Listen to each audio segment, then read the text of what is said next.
Viewers. அது June மாதம் 24ஆம் தேதி 2019 கோவை மாவட்டம் விளாங்குறிச்சி பகுதியில் காஞ்சனா என்று சொல்லக்கூடிய 21 வயது பெண்மணி இருக்காங்க.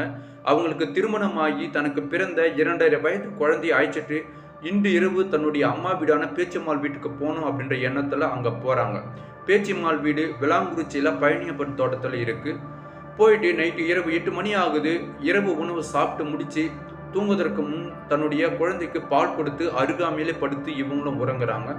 அதே மாதிரி விடியற் காலை இரவு 2:30 மணிக்கு தன்னுடைய குழந்தையினுடைய அழற் சத்தம் கேட்ட காஞ்சனா எழுந்து திரும்ப தன்னுடைய குழந்தைக்கு பால் கொடுத்து அதனுடைய பக்கத்திலே படுத்து உறங்குறாங்க.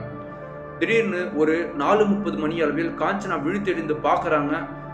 விழித்தெழுந்து பார்த்ததுமே அவங்களுக்கு மிகப்பெரிய ஒரு அதிர்ச்சி காத்திருந்தது. என்ன அப்படின்னா, தான் அருகாமையில் போட்டிருந்த தன்னுடைய 2.5 வயது பெண் குழந்தையான அரும்பதாவை காணும். உடனே வீடு முழுக்க தேடி பார்க்குறாங்க, வீட்டுக்கு வெளியே தேடி பார்க்குறாங்க. அங்கே பார்த்தும் குழந்தை காணவே காணும். உடனே பொழுது வெடிந்து தன்னுடைய குழந்தை தேடிக்கிட்டு இருக்கக்கூடியது அக்கம் பக்கத்தில் இருக்கக்கூடிய நபர்கள்கிட்ட சொல்கிறாங்க.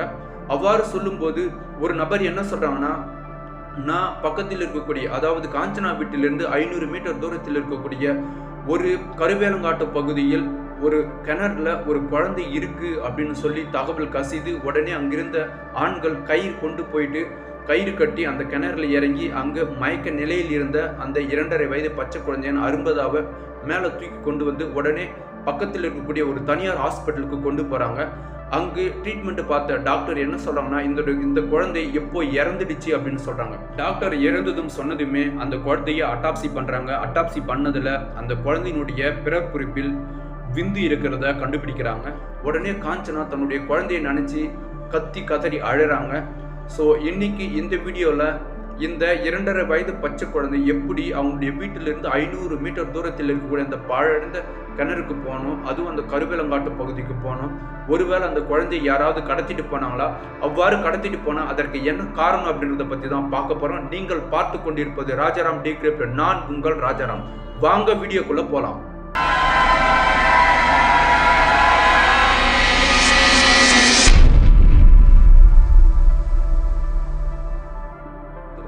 நம்மளுடைய தமிழ்நாட்டில் ஜிடிபி அளவில் இன்றைக்கி நம்ம உயர்ந்து நிற்கிறோம் அப்படின்னா அதற்கு காரணமான ஒரு முக்கியமான மாவட்டம் எது அப்படின்னா கோயம்புத்தூர் தான். என்னதான் சென்னையில் அளவுக்கு அதிகமான கம்பெனிகள் இருந்தாலும் கோயம்புத்தூரில் வரக்கூடிய வருமானம் தான் இன்று தமிழக அரசு பல்வேறு திட்டங்களை வகுத்து அதற்காக செயல்படுத்திட்டு வரத்துக்கு நிறைய பணத்தை ஈட்டு கொடுக்கக்கூடிய ஒரு மாவட்டமாக கோயம்புத்தூர் மாவட்டம் தான் இருக்குது.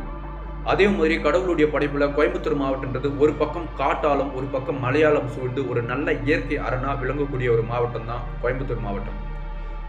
சரி, ஓகே, நம்ம சம்பத்துக்குள்ளே போவோம். விளாங்குறிச்சி பகுதியில் அன்னூர் கரிய கவுண்டனூரை சார்ந்தவர் தான் கனகராஜ். அவருக்கு 35 வயது ஆகுது. அது வரைக்கும் அவருக்கு திருமணம் ஆகவே இல்லை. அவர் சொந்தமாக ஒரு ஒக்லைன் இயந்திரத்தை ஒன்று வச்சுட்டு வந்துருக்கிறாரு.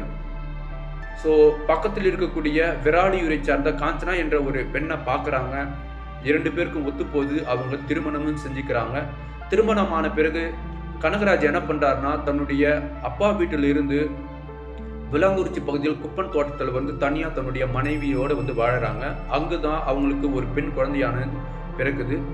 ஸோ அதே மாதிரி தன்னுடைய பெண் குழந்தைக்கு 2.5 வயது இருக்கும்போது ஜூன் மாதம் 24ஆம் தேதி என்ன பண்ணுறாருன்னா, கனகராஜ் தன்னுடைய மனைவியான காஞ்சனா கிட்ட சொல்கிறாங்க. காஞ்சனா கிட்ட என்ன சொல்கிறாருன்னா, நான் என்னுடைய அப்பா அம்மாவை பார்த்து ரொம்ப நாள் ஆகுது, நான் அன்னூருக்கு போக போகிறேன், நீயும் வா அப்படின்னு சொல்லி கூப்பிட்டு இருக்கிறாரு. அது காஞ்சனா என்ன சொல்கிறாங்கன்னா, நீ உன்னுடைய அப்பா அம்மா வீட்டுக்கு போ, நான் என்னுடைய அப்பா அம்மா வீட்டுக்கு போகிறேன் அப்படின்னு சொல்லி கனகராஜ் அவருடைய அப்பா வீட்டுக்கு போகிறாங்க. காஞ்சனா வந்து பார்த்தீங்கன்னா தன்னுடைய அம்மா வீடான பேச்சியம்மாள் வீட்டுக்கு பக்கத்தில் இருக்கக்கூடிய பழனியப்பன் தோட்டம் தான். ஸோ அங்கே போகிறாங்க. அங்கே போகும்போது தான் அன்னைக்கு இரவு அந்த குழந்தைக்கு இந்த சம்பவம் நடக்கு.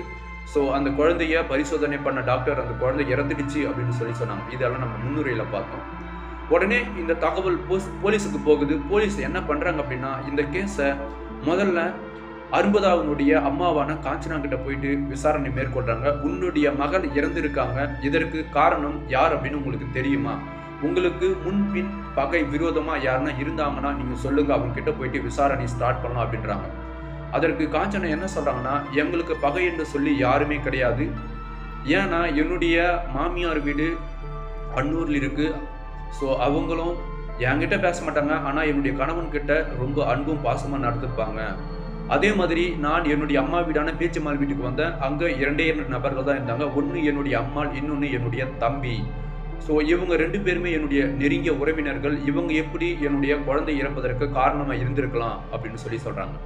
உடனே போலீஸ் என்ன பண்ணுறாங்கன்னா, சந்தேகம்னு வந்தால் நாங்கள் எல்லாருமே விசாரிப்போம் அப்படின்ட்டு முதல்ல காஞ்சனாவுடைய அம்மாவான பேச்சியம்மாள் கூப்பிட்டு விசாரணை மேற்கொள்கிறாங்க. அவ்வாறு விசாரணை மேற்கொள்ளும் போது, நான் எப்படிங்க என்னுடைய சொந்த பேத்தியை கொலை பண்ணுறதுக்கு நான் வழிவகுத்திருப்பேன், எனக்கு அதுக்கும் சொந்தமாக சம்மதமே இல்லை, நீங்கள் என் மேலே சந்தேகப்படுறது எனக்கு நியாயமாக படலை அப்படின்னு சொல்லி ஒரு நல்ல மரியாதை நிமித்தமாக பேச்சியம்மாள் போலீஸ்கிட்ட சொல்கிறாங்க.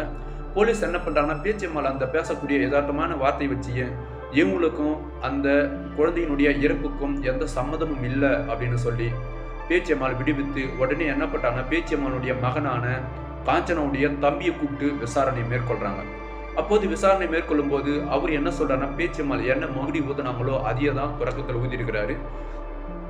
அது எப்படி என்னுடைய மருமகளை நானே கொலை பண்ணியிருப்பேன், ஸோ நீங்கள் என் மேலே சந்தேகப்படுறது கொஞ்சம் கூட நியாயம் இல்லை அப்படின்னு காஞ்சனாவுடைய தம்பியும் அதை தான் சொல்லியிருக்கிறாரு.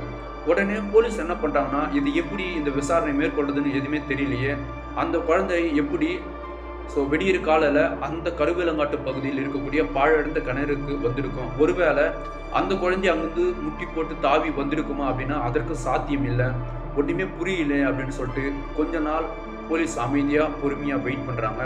அப்போ தான் அவங்களுக்கு ஒரு இன்ஃபர்மேஷன் வருது. என்ன அப்படின்னா, அந்த பகுதியில் யாரோ ஒருத்தர் அந்த டைமில் பாத்ரூம் போகும்போது ஒரு பெண் குழந்தைய கிட்டத்தட்ட ஒரு 20லிருந்து 21 வயது நிரம்பிய ஒரு நபர் அந்த பெண் குழந்தைய தூக்கிட்டு போனதை நான் பார்த்தேன் அப்படின்ற இன்ஃபர்மேஷனை போலீஸுக்கு தெரிவிக்கிறாங்க.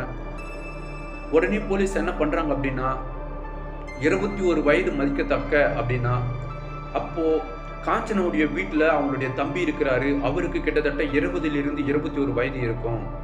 ஸோ அது 19லிருந்து ஒரு 20-21 வயது இருக்கும். இந்த 3 வயதுக்கு இடையில் தான் இருக்கும். முதல்ல அவங்ககிட்ட போயிட்டு விசாரணை மேற்கொள்ளலாம் அப்படின்னு சொல்லி போலீஸ் காஞ்சனுடைய தம்பியை கைது பண்ணி விசாரணை மேற்கொள்றாங்க. அவ்வாறு விசாரணை மேற்கொள்ளும் போது அவன் என்ன சொல்லியிருக்கிறான்னா, எனக்கும் அதற்கும் சுத்தமாக எந்த சம்மதமே இல்லை அப்படின்னு சொல்லி அளவுக்கு அதிகமான போலீஸ் கிட்ட வாக்குவாதத்தில் ஈடுபட்டு இருக்கிறான். பட் இருந்தாலும் போலீஸ் என்ன பண்ணுறாங்கன்னா, தூக்கி போட்டு மெரிக்கிறாங்க. மெரிக்கும் போது அந்த வலி தாங்க முடியாமல் அவன் உண்மையை ஒத்துக்கிறான். அவன் சொன்னது என்ன அப்படின்னா, எனக்கு காமவெறி அந்த நடு ராத்திரியிலிருந்து விடியற் காலை வரைக்கும் எப்பவுமே இருக்கும். அதே மாதிரி தான் அன்னைக்கு எனக்கு அந்த காம வெறியானது ஏறிவிட்டது.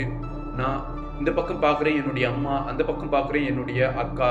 ஸோ இவங்க 2 பேர்கிட்ட நான் உடலுறவு வச்சுக்க முடியாது. அதனால் அருகாமையில் தூங்கி கொண்டிருந்த அந்த பச்சை குழந்தையான அந்த குழந்தைய என்ன பண்ணாலும் அதுக்கு எதுவுமே தெரியாது அப்படின்றதுனால என்னுடைய அக்கா உறங்கி கொண்டிருந்த அந்த ரூமுக்கு கிட்ட போன குழந்தையினுடைய வாயை புத்தி நான் அழுக்கா தூக்கி கொண்டு வந்து என்னுடைய வீட்டிலே வேற இன்னொரு அறையில் அந்த குழந்தைய நான் சீரழிச்சு பிறகு அந்த குழந்தை மூச்சு பேச்சு இல்லாமல் விழுந்துட்டு இருந்தது. உடனே இந்த குழந்தைக்கு இறந்துடுச்சு அப்படின்னு நினச்சி நான் உடனே அங்கிருந்து தூக்கி கொண்டு போயிட்டு என்னுடைய வீட்டிலிருந்து ஒரு 500 மீட்டர் தூரத்தில் இருக்கக்கூடிய ஒரு பாழடைந்த காட்டுப்பகுதியில் அங்கிருந்த ஒரு கிணறுல நான் போட்டேன் அப்படின்னு சொல்லி வாக்குமூலம் கொடுத்துருக்குறான்.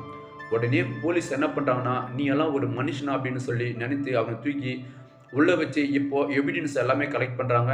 அவ்வாறு கலெக்ட் பண்ணும்போது அந்த பெண் குழந்தையினுடைய சடலத்தை பிரேத பரிசோதனைக்கு அனுப்பினாங்கன்னு சொன்னேன் இல்லையா? ஸோ அந்த பிரேத பரிசோதனையில் என்ன வந்தது அப்படின்னு பார்த்தீங்கன்னா, அந்த பெண் குழந்தையினுடைய அந்த உடல் உறுப்பு பகுதியில் கொஞ்சம் விந்து இருந்து கலெக்ட் பண்ணி வச்சிருந்த போலீஸ் எவிடன்ஸுக்கு இவனுடைய அதாவது காஞ்சனாவுடைய தம்பியுடைய விந்தியும் அந்த விந்தியும் ரெண்டுத்தையும் ஒன்றா வச்சு டிஎன்ஏ டெஸ்ட் எடுத்து பார்க்குறாங்க. பர்ஃபெக்டாக மேட்ச் ஆகுது. ஸோ இதையும் வைத்து போலீஸ் என்ன பண்ணுறாங்கன்னா, இந்த காஞ்சனாவுடைய தம்பி மீது புகார் பதிவு செய்து கோர்ட்டில் ஆஜர்படுத்துகிறாங்க. கோர்ட்டில் ஆஜர்படுத்துறதுல இவன் குற்றவாளி அப்படின்னு கன்ஃபார்ம் ஆகுது. தற்போது அந்த மனித மிருகம் சிறையில் தான் வசிச்சுட்டு வருது, சிறையில் தான் களி சாப்பிட்டு கொண்டிருக்கிறது. ஓகே நண்பர்களே, இந்த வீடியோவை பொறுத்த வரைக்கும், இந்த சம்பவத்தை பொறுத்த வரைக்கும் காஞ்சனா தன்னுடைய அம்மா வீட்டுக்கு யதார்த்தமாக போகலான்னு தான் போனாங்க. இதுக்கு முன்னாடி அவங்க பலமுறை போயிருப்பாங்க. ஆனால் அந்த வீட்டில் ஒரு மனித மிருகம் இருக்குது. அந்த மனித மிருகத்தால் தன்னுடைய குழந்தைக்கு இது மாதிரியான ஒரு தொல்லை வரப்போகுது அப்படின்னு சொல்லி கொஞ்சம் கூட தெரியவே இல்லை. ஸோ யாருமே இது மாதிரி நடந்துக்காதீங்க.